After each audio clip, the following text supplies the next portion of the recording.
आपल्याला सर्वांना माहिती आहे, इथून एक साधारण नागरिक उमेदवार म्हणून आम्ही देत आहोत।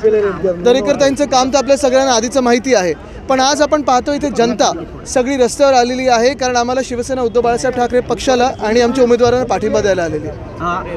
आपण जर बघितलं की ज्या प्रकारे सगळं वातावरण पेटवलं जातंय महाविकास आघाडीतर्फे पक्षात लोक फोडतात, याबद्दल काय सांगता? एक लोक फोडण्याचा, पक्ष फोडण्याचा, परिवार फोडण्याचा आपण पाहताय। महायुती किंवा भाजप आणि भाजपचे जे मित्रपक्ष आहेत NDA मध्ये जे आहेत ED IT CBI यांचं काम सुरूच असतं, पण महाविकास आघाडी ही महाराष्ट्र हिताचं बोलत आलेली आहे आणि आम्ही हे महाराष्ट्र हिताचंच बोलत राहू।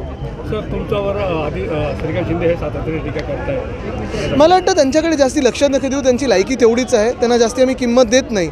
अनेकदा आम्ही घटनाबाह्य मुख्यमंत्र्यांना चॅलेंज केलं होतं की माझ्यासमोर एकट्याने येऊन किंवा पूर्ण खातं घेऊन बसावं, आणि महाराष्ट्रातून उद्योग गुजरातला का पाठवलेत, महाराष्ट्राचा विकास 2 वर्ष का अडलेला आहे, कृषी क्षेत्रात आपण का मागे पडत चाललो आहे, त्याच्यावर एकट्याने किंवा पूर्ण खात्याने येऊन डिबेट करावं, पण त्यांच्यात ती हिंमत नाही आहे। मग इकडून तिकडून थोडे चिंदीचोर पाठवत असतात बोलायला आमच्यावर। आपण जर बघितलं तर नमाज 5 वेळा नमाज पडा असं औरंगाबादमध्ये सांगितलं जाते उद्धव। मला वाटतं हे महत्त्वाचं आहे। आपण पाहत असाल आता धार्मिक याच्यावर भाजप बोलायला लागलेली आहे।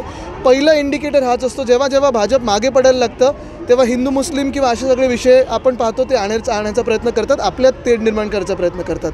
मग ते जिल्ह्यात असो, धर्माधर्मात असो, जातीमध्ये असो, महाराष्ट्र म्हणून आम्ही एकत्र आहोत सगळे आणि महाराष्ट्र हिताचंच बोलत राहू। कारण आज जर महाराष्ट्र हिताचं बोललो नाही तर भाजप आमच्या महाराष्ट्राचं मंत्रालय देखील सुरतला नेऊन ठेवेल। सर, प्रज्वल रवन्ना यांचा व्हिडिओ लीक झाला आहे। बरोबर आहे, पण भाजप त्यांचा प्रचार करून गेलेत, त्यांचे सर्वोच्च नेते त्यांचा प्रचार करून गेलेत, आणि निवडणूक आयोग त्यांची निवडणूक बाद करणार आहे की नाही ह्याच्यावर प्रश्न। निवडणूक आयोग सगळीकडेच डोळे बंद करून चालतं का?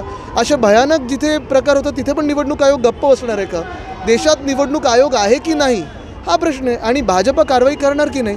आज नॅशनल कमिशन ऑफ वुमेनच्या चेअरमन कुठे आहेत? आज आपण पाहिलं असेल वुमन चाइल्ड डेव्हलपमेंटचे मंत्री आहेत त्या कुठे आहेत? भाजपमधून जे इतर ठिकाणी बोलत असतात सगळे, आज ते यांच्यावर का नाही बोलत आहेत? ते काय त्यांचं नाव आहे ते? मोदीजी शरद पवारांवरती काल टीका केलेली आहे। थोडं माईक करते। त्यांनी 45 मध्ये भटकती आत्मा, मला वाटतं एकदमच दुर्दैवी आहे एका अशा व्यक्तीबद्दल बोलणं ज्यांनी एवढं काम महाराष्ट्रात केलेलं आहे। महाराष्ट्रासाठी एवढे मोठे देशाचे नेते आहेत, आणि नेते सोडा वयमानाने जरी पकडलं तरी कोणाबद्दलही असं बोलणं हे दुर्दैवी आहे। आणि मला वाटतं महाराष्ट्रात येऊन अनेक हे बाहेरचे लोक नकली शिवसेना, भटकती आत्मा असे वगैरे सगळे बोलायला लागले। महाराष्ट्राला ही शिकवण देणार का? हे बाहेरचे लोक कोण आहेत आम्हाला येऊन सांगणार आहे? आणि म्हणून महाराष्ट्रातून भाजपला स्थान मिळणार नाही, त्यांच्या मिंदी गटाला मिळणार नाही, त्यांच्या मित्रपक्षाला मिळणार नाही।